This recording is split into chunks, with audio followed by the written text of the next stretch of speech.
안녕하세요. 강연선 박사의 은퇴 이야기 시작하도록 하겠습니다.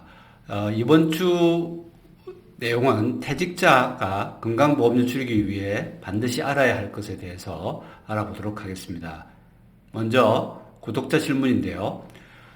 만 60세로 올해 말에 퇴사를 하신답니다. 그래서 퇴직을 앞두고 여러 가지 챙겨야 할 것들이 많으실 텐데 당장 이제 건강보험료 문제를 어떻게 해결해야 할지에 대해서 자세한 설명을 요청하셨습니다.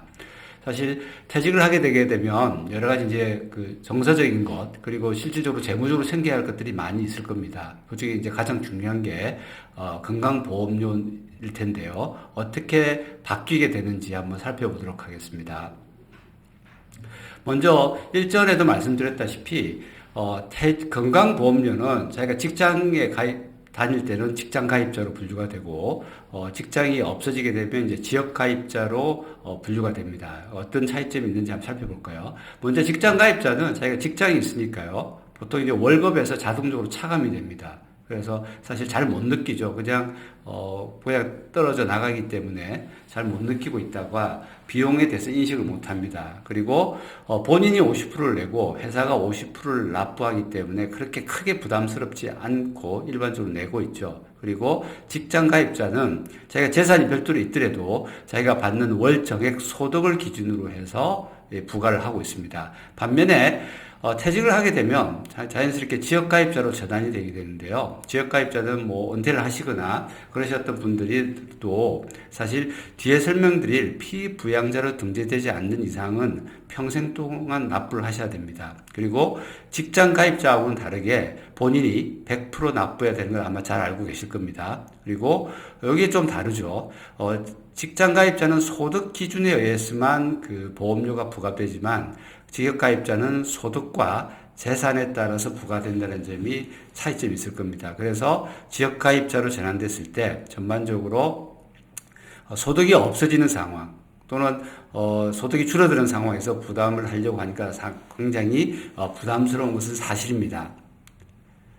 자, 그러면은 지역가입자 건강보험료 부과 체계에 대해서 조금 더 자세히 알아보겠습니다. 일단 한번 잠깐 설명을 드렸었는데 세대당 보험료는 어떻게 구성이 되냐면 소득과 재산 기준으로 나눠져 있습니다. 소득은 정률제라고 해서 전체 지금 그 장기보험료까지 합치면 한 8% 정도 되거든요. 그래서 자기가 발생하는 소득에 대해서 약 8% 정도 곱하게 되면은 전체적으로 건강보험료를 부담해야 될 수준이 결정되고요.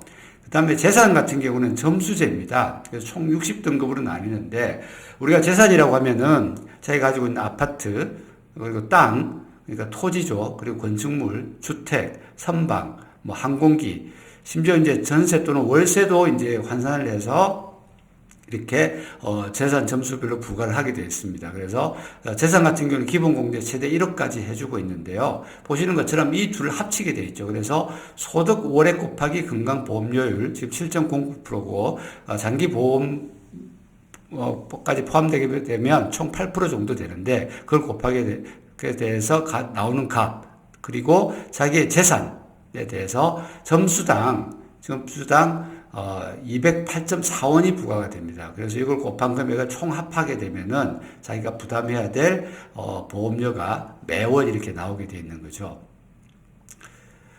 그래서 퇴직해서 이제 건강보험료를 줄이려고 한다고 하면은 우선 피부양자로 등재되는 게 제일 좋습니다. 그러니까 피부양자란 말은 뭐냐면 직장 가입자에게 주로 생계를 의존하는 대상자. 요 뒤에서 조금 더 설명드릴게요.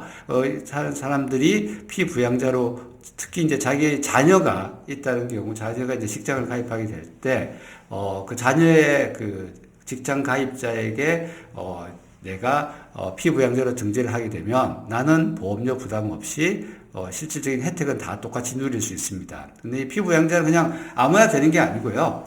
소득 요건과 재산 요건 그리고 부양 요건 이 세 가지를 모두 충족을 해야 됩니다. 그래야만 피부양자로 등재가 되고요. 그래서 이 각각의 요건이 어떤지에 대해서 좀 더 자세히 알아보도록 하겠습니다. 그래서 자기가 이 요건에 해당되는지 또는 뭐 좀 간당간당하다고 하면은 어떤 식으로든 뭐 줄여나가서 피부양자로 등재될 수 있도록 하는 게 굉장히 중요하겠죠.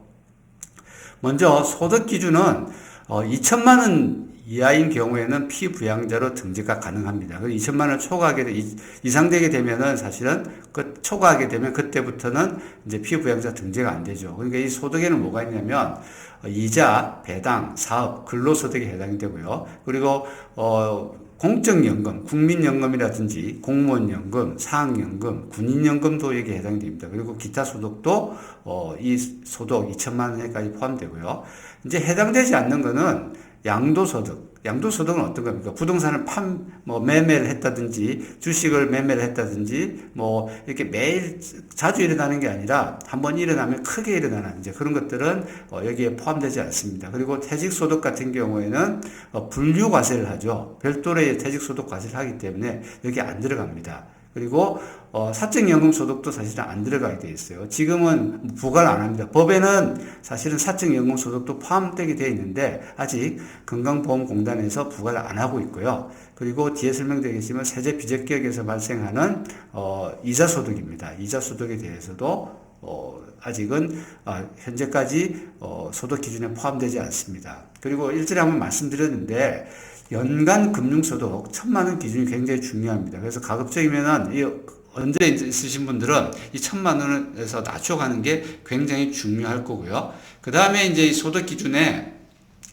종합과세 대상 사업소득이 없어야 합니다. 그래서 사업자 등록을 안 한 경우에는 500만 원 이하에 된 분들이 사실은 건강보험료 피부양자로 등재가 가능하고요.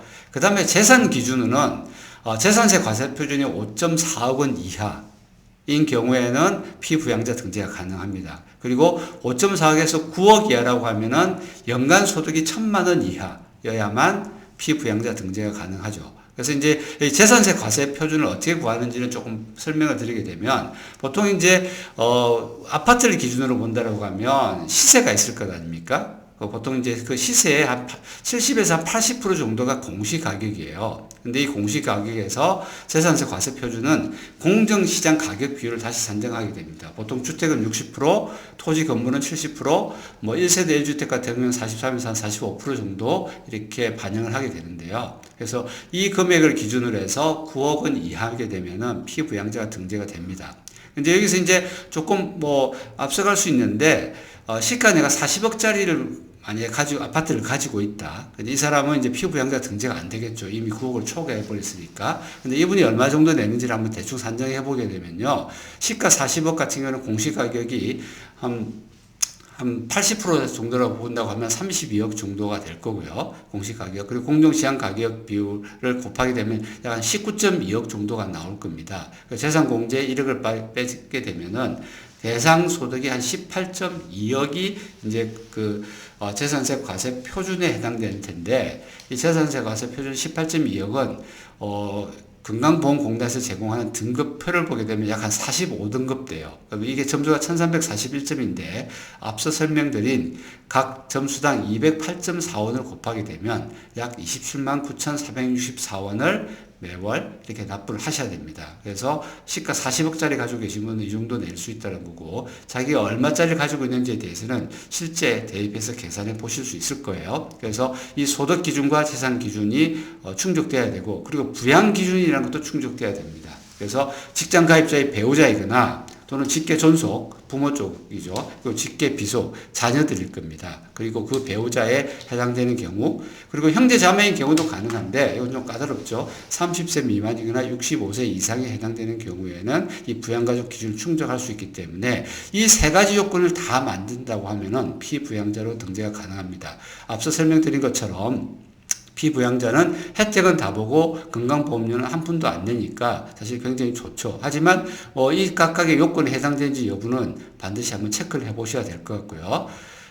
그 다음으로 건강보험료를 줄이는 방법 중에 하나가 직장 가입자하고 지역 가입자의 차이가 뭐라고 했습니까? 직장은 소득 기준으로만 되어 있고 지역은 소득과 재산 기준으로 되어 있기 때문에 사실은 지역 가입자로 가입게 되면서 건물의 폭탄을 막는 일이 많다고 합니다. 왜냐하면 자기가 부과되지 않았던 재산이 부과되기 때문에 그렇죠. 근데 이미 계속 가입 제도라는 게 있어요. 내가 직장을 다니다가 그만두게 되면 어떻게 됩니까? 퇴직 후 실업 상태에 빠지게 되지 않습니까? 이때 이제 보험료 부담 완화를 하기 위해서 시행하고 있는 제도인데, 퇴직 전 18개월간 직장가입자 자격을 유지한 기간이 통산 1년 이상인 사람들은 이미 계속가입 제도를 활용할 수 있어요. 그래서 이걸 이제 그냥 무조건 되는 게 아니고요. 자기가 신청해야 됩니다. 그래서 지역가입자 보험료, 사실 이제 자기가 직장을 그만두게 되면 뭐 그 다음 달이나 다음 달부터 지역가입자 보험료 고지서가 나옵니다. 납부기한에서 2개월 전에 신청을 하시게 되면은 어떻게 되냐면 퇴직 전 산정된 최근 12개월간 보수 우량의 평균한 금액, 그러니까 자기 평균 소득에 대해서 그냥 그거에 대해서 8% 곱해가지고 그냥 자기가 납부를 하게 되면 됩니다. 그래서 언제까지 되냐면 퇴직일 다음 날부터 36개월간 적용이 가능하거든요. 그래서 3년 정도는 이미 계속가입 제도를 활용할 수 있다. 그래서 아까 말씀드린 것처럼 신청을 직접 하셔야 된다고 했죠. 이렇게 다 자동으로 해주는 게 아닙니다. 그래서 본인이 이미 계속가입 신청서를 공단에 제출하시게 되면 됩니다. 그래서 이렇게 신청을 하시게 되는데 당연히 판단의 기준은 뭡니까? 이미 계속가입 제도를 활용하시는 분들이 지역가입자로 전환했을 때 납부할 보험료보다 기존에 자기가 직장에서 냈던 보험료가 적을 경우에만 해당이 되겠죠. 그죠? 그래서 이게 이제 본인이 100% 납부한다는 것 잘 아시리라 생각이 듭니다. 그래서 이미 계속가입 제도를 활용하게 되면 3년간 자기가 직장에서 내던 그 건강보험료만큼만 내면 된다. 이렇게 이해를 하시면 될 것 같고요. 그 다음에 직장가입자 같은 경우에는 소득이지만은 지역가입자는 소득과 재산이라고 했지 않습니까? 그래서 이 소득과 재산을 조금 조정하시면 돼요. 그래서 각각의 피부양자로 등재될 수 있도록 조금 조정해 주시면 좋겠죠. 그리고 아무래도 좀 줄여나가서 소득을 줄이든 재산을 줄이면은 나름대로 건강보험료 납부 부담이 줄어들기 때문에 이게 조정할 여지가 있는지 한번 체크해 보시는 것도 좋을 것 같습니다. 그래서 증여의 방법이 있죠. 그죠? 그래서 배우자에게는 6억까지 증여 가능합니다. 그래서 죽게 되면은 자기의 뭐 재산이든 소득이 감소하게 되니까 뭐 현금으로 줬다라고 하면 이자 소득이 줄어들기 때문에 사실은 뭐 조금 더 자기가 이제 배우자와 같이 이렇게 해서 하는 거기 때문에 건강보험료가 줄 수도 있고요. 그리고 성년 자녀에게는 5천만 원까지 가능한 것 아실 거예요. 그리고 미성년 자녀에는 2천만 원까지 증여가 가능하기 때문에 세금 없이 비과세가 되기 때문에 이런 부분들을 활용하시는 것도 있고요. 그 다음에 금융소득 같은 경우에도 이자 배당 소득 1천만 원 미만은 부과 대상이 아니기 때문에 이제 이런 부분들을 활용할 수 있도록 이자 배당 소득을 좀 낮추는 방법. 이제 그럴 때 이제 비과세 상품을 적극적으로 활용할 수 있을 겁니다. 그리고 현재 뭐 법에는 나와 있지만 연금 소득으로 전환을 하게 되면은 사실은 아직까지 건강보험료 부과 대상에서 제외되어 있기 때문에 이 부분을 적절히 잘 활용하시는 게 좋을 것 같아요. 그래서 연금저축이라든지 IRP 등 사적연금 소득으로 가져간다든지 세제 비적격 연금을 적극적으로 활용하시는 것도 좋겠습니다. 그래서 일신학 같은 경우는 세제 비적격 연금이 1억까지 가능하고 월납 150만 원까지 가능하기 때문에 이런 부분을 미리미리 준비하시는 것도 좋을 것 같고요. 그리고 만약에 퇴직을 하셨다라고 하면은 이런 부분도 활용하시면 좋겠고요.